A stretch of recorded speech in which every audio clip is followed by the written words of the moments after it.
My son sent me a text. Mom, we need our space. Please don't contact us anymore. Every word was like a cold stone tossed into the placid lake of my life. My name is Barbara. I'm a 72-year-old widow living here in Beacon Hill, Boston, and I used to think that a mother's unconditional love was a bond that could never be broken. Turns out I was wrong. But what they don't know is that when you push a mother to her breaking point, you don't just give her space, you give her the clarity to see through all the lies. If you're tuning into my story, I'd love to hear where you're listening from, because I believe every one of us has a story of hidden strength inside.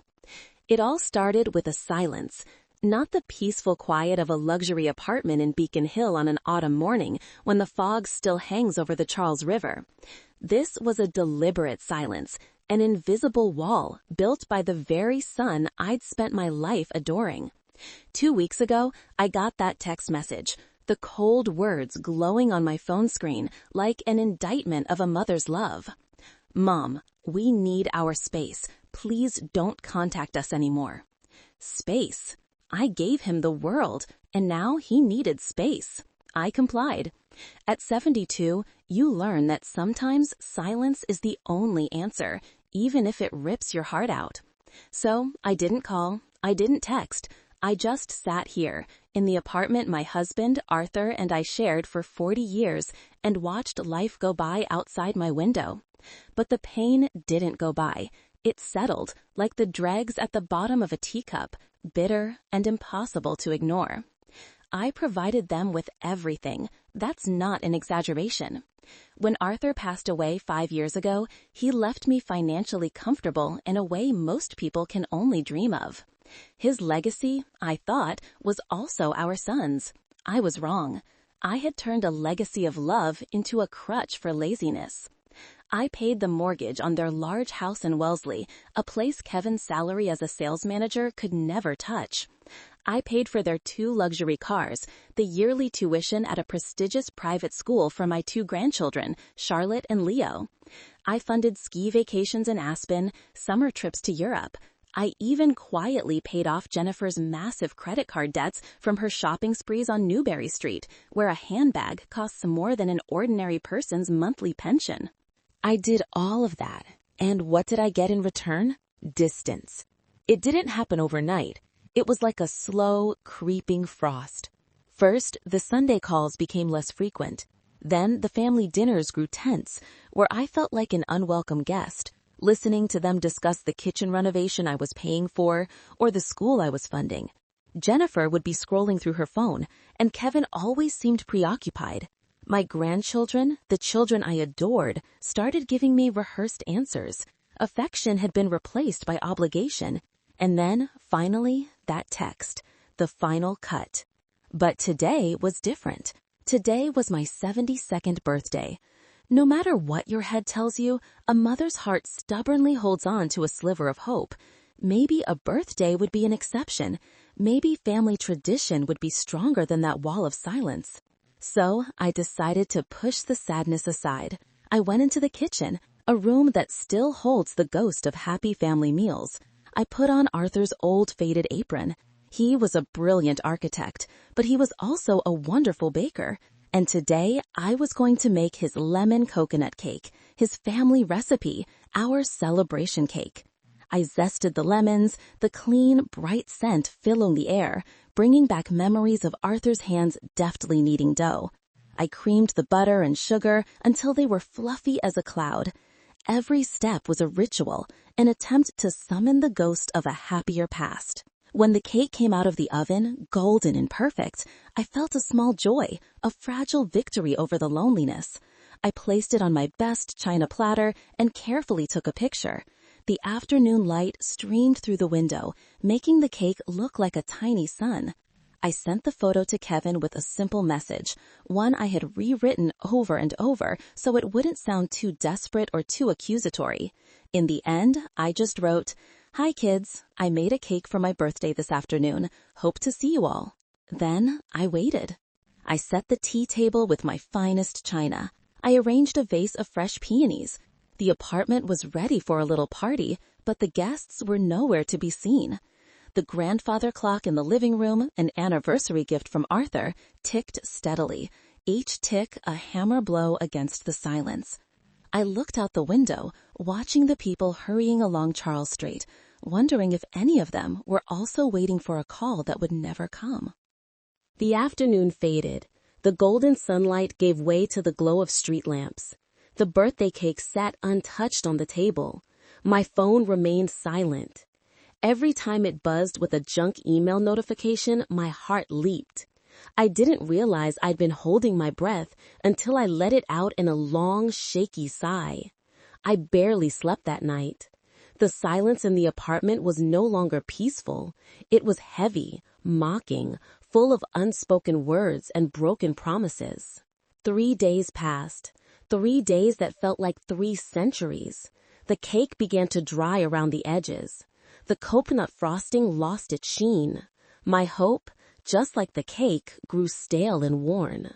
On the 4th morning, I decided I couldn't look at it anymore.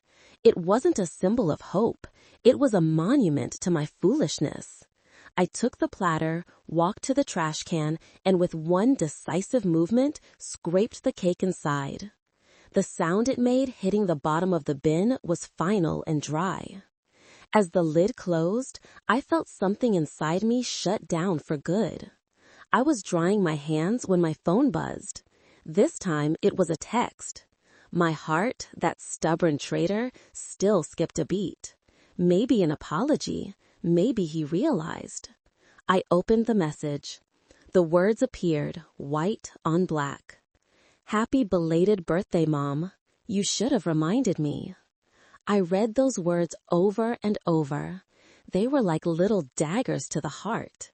Not an ounce of apology, not a hint of remorse. Just indifference and a brazen attempt to shift the blame. I should have reminded him? As if the day I labored to bring him into this world was some trivial business appointment I needed to pencil into his calendar. As if my very existence was an inconvenience, a burden that I myself was responsible for reminding him of. A chill ran down my spine. It wasn't hot anger. It was a cold, sharp clarity, a painful awakening. For all these years, I had seen my son through the lens of love and memory. I saw the 5-year-old boy with blonde hair blowing out his candles. I saw the beaming young man on his graduation day. I had refused to see the man who was actually standing in front of me. A selfish, thoughtless person, so insulated by my generosity that he took it completely for granted. In that moment, that lens shattered into a million pieces. I asked myself a simple, terrifying question. If they could forget the day I was born, what else have they done behind my back that I forgot to look for? Doubt, once planted, grows roots fast. I suddenly remembered some papers Kevin had rushed me to sign a few years back. "It's just a standard power of attorney, Mom," he'd said, "so I can help you manage things if you ever get frail, just to take the worry off your shoulders." I, in my blind trust, had signed without reading them closely. My hands were trembling, but not from weakness. It was the tremor of a newly awakened fury. I went to my phone, scrolled through my contacts, past Kevin's number, past the family lawyer who was likely in Kevin's pocket too. I stopped at one name, Paul Hemmings, Arthur's best friend, our financial advisor for 30 years, a man of integrity. I pressed call.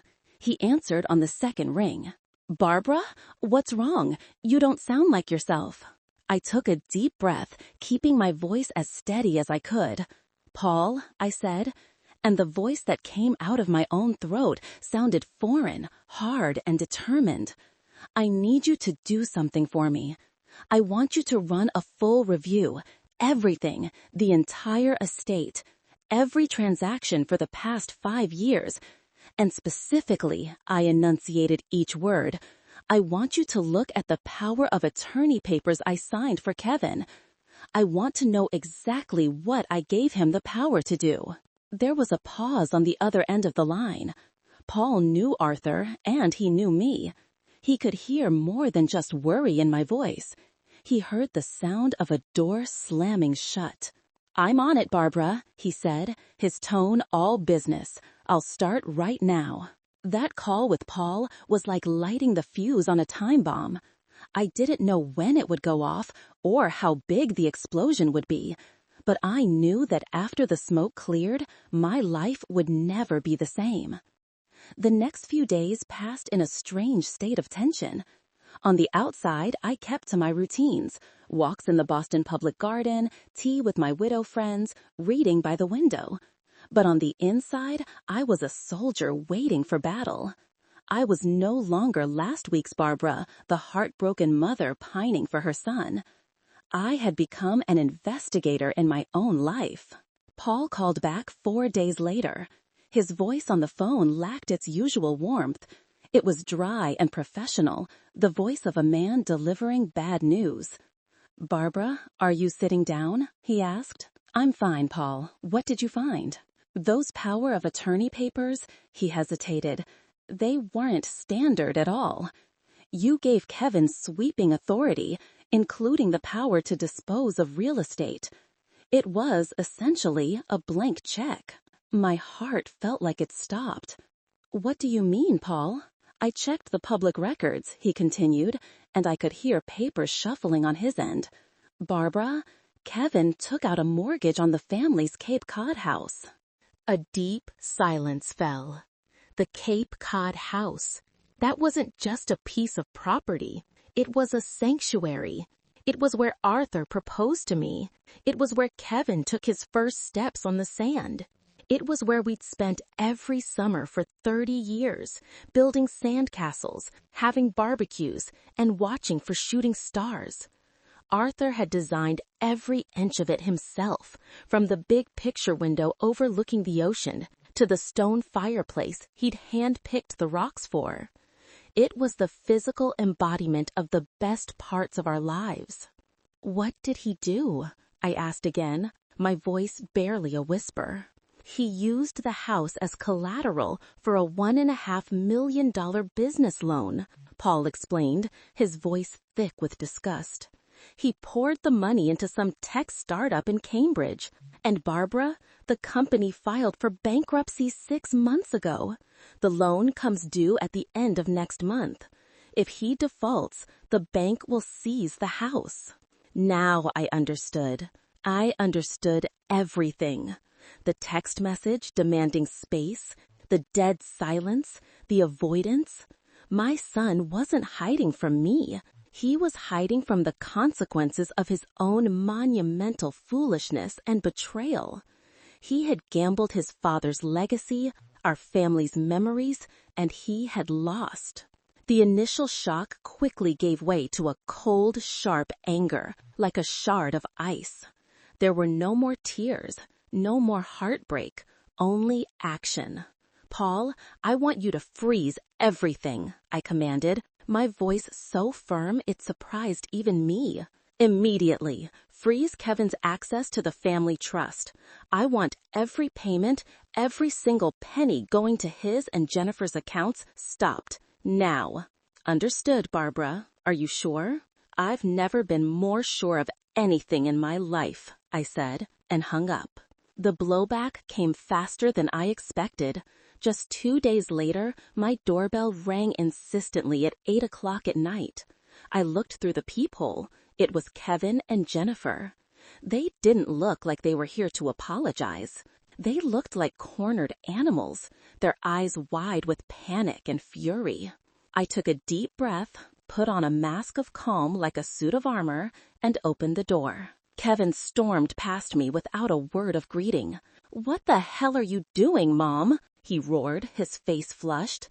"Jennifer's credit card was declined. The car payment bounced. The bank just called and said our accounts are frozen." Jennifer followed behind him, her arms crossed, a look on her face like I'd just mortally offended her. "You can't do this, Barbara," she said, her voice sharp as a razor. "You're ruining our lives, your grandchildren's lives." "Ruin?" I repeated, my voice dangerously calm. Do you know what the word ruin means, Kevin? It means taking the house your father poured his heart and soul into building and gambling it on a foolish business venture without telling me a word. That is ruin. The color drained from Kevin's face. He stammered, You know? I know, I said, looking him straight in the eye. And I also know that the family trust will not be used to pay for your betrayal. The confrontation went nowhere. They yelled, I remained silent. They blamed, I watched them with eyes they had never seen before. Finally, they left, slamming the door behind them. But I knew this wasn't the end. People like Jennifer never give up. She just changes tactics. And that's when the second attack began, a far more subtle and wicked one. A few days later, Jennifer showed up again, this time alone. She carried a basket of chicken soup and a repentant smile. Mom, I'm so sorry about the other day, she said, her voice syrupy sweet. We were just so stressed and out of line. I'm just worried about you. You've seemed so tired lately. I was wary, but I let her in. That was a mistake. Let me help you, she said, walking into my kitchen as if she owned the place. I've noticed you've been a bit forgetful lately. Let me just help you organize your weekly pill box so you don't get mixed up. Before I could protest, she had my pill organizer out, arranging my blood pressure pills and bone supplements into the daily compartments. At the time, I just thought it was a controlling gesture, her way of showing concern. I didn't realize the real danger. A few days after Jennifer started helping, I began to feel strange. I was unusually tired, even after a full night's sleep. My mind felt foggy, and I had trouble concentrating on my book. Sometimes I'd walk into a room and forget why I was there. One afternoon, I nearly started a fire when I forgot to turn off the gas stove after heating some milk. I was startled by the smell of smoke and found the little pot burnt black. It must be my age, I told myself, though a part of me felt something was wrong. The decline was too sudden. Jennifer, of course, was always there to witness these moments of forgetfulness. Oh, Mom, you have to be more careful, she'd say, with that fake worried tone. It's a good thing I'm here. Then I started hearing whispers. Mrs. Green from downstairs saw me in the elevator and asked, Are you all right, Barbara? Jennifer mentioned you haven't been feeling well. A friend from my book club called. Jennifer just rang me. She's so worried about you. She said you've been forgetful and acting a little erratically. I saw it then. This was her plan. If she couldn't get my money through affection, she would try to prove I wasn't competent enough to manage it myself. She wasn't just attacking my bank account. She was attacking my reality, my sanity. She was building a narrative, a false story of a confused old woman who needed to be protected.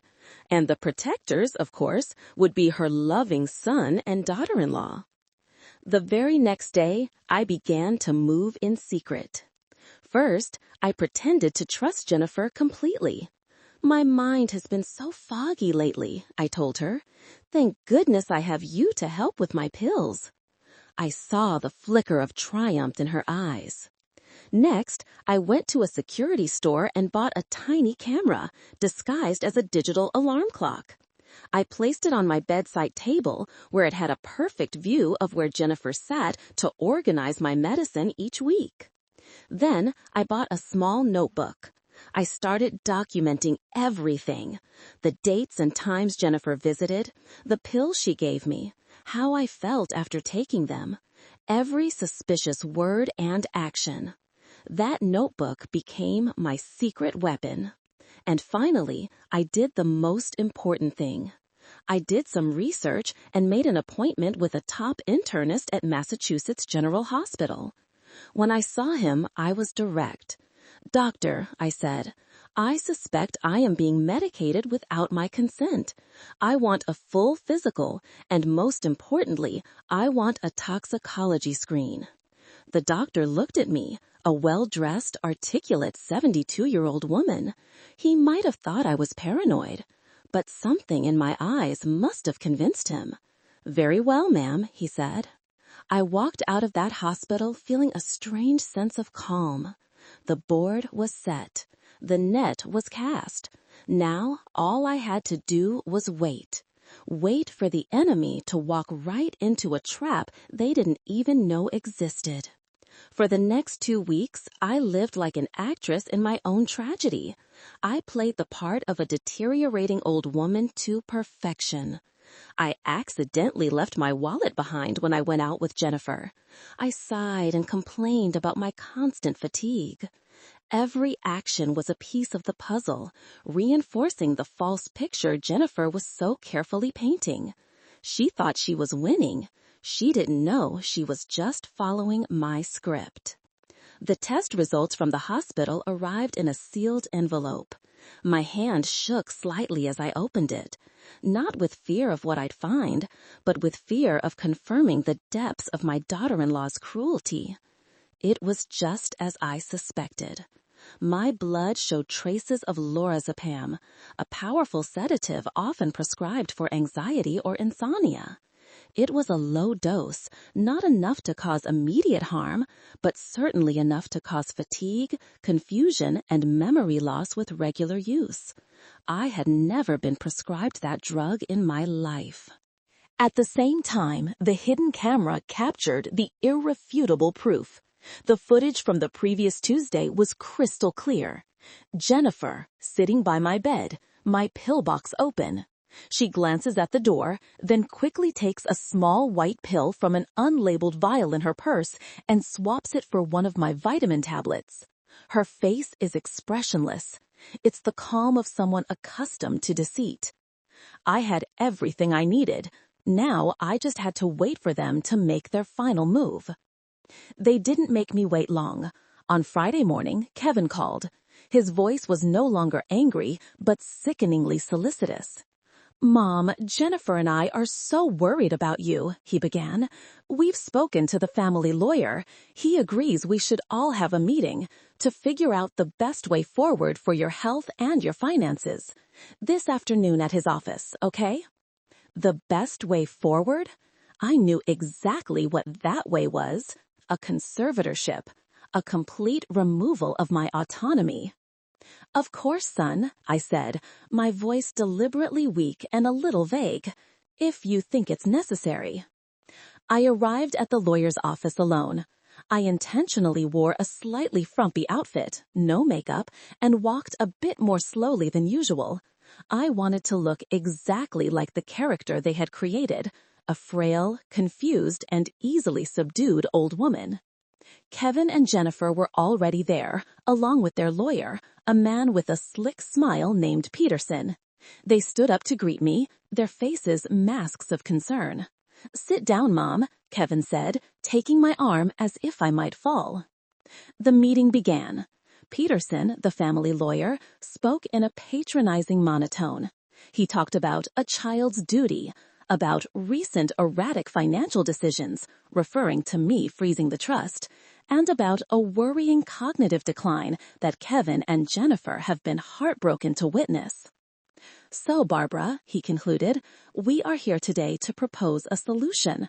For Kevin, as your only son, to assume guardianship, to manage your financial and medical affairs. It is, of course, entirely for your own good." I listened calmly to every word.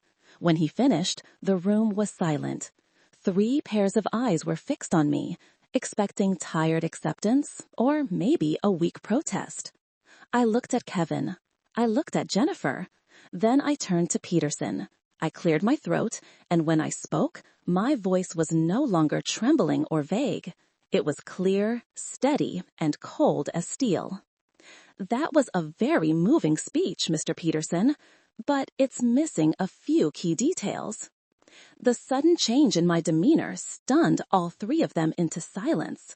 I turned my face toward the door and said loudly, "You can come in now." The door opened. My own lawyer, Mr. Miller, a stern-faced man of my own age, walked in. He was followed by another man.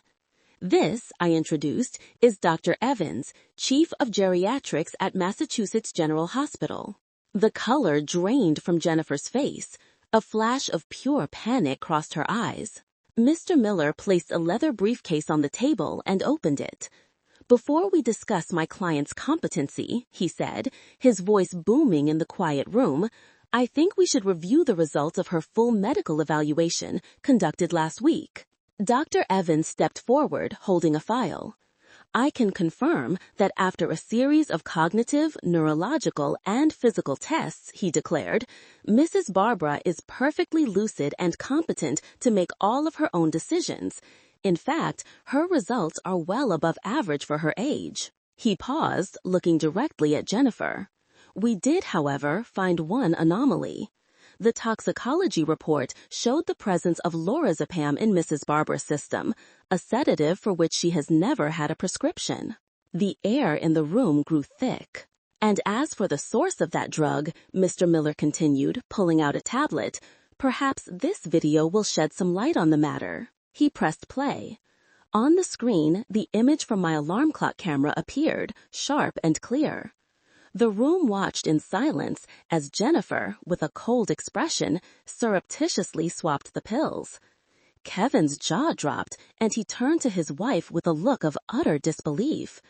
Jennifer sat frozen, her face ashen. "That is felony elder abuse," Mr. Miller said, his voice like ice. When the video finished, Mr. Miller pulled out another file.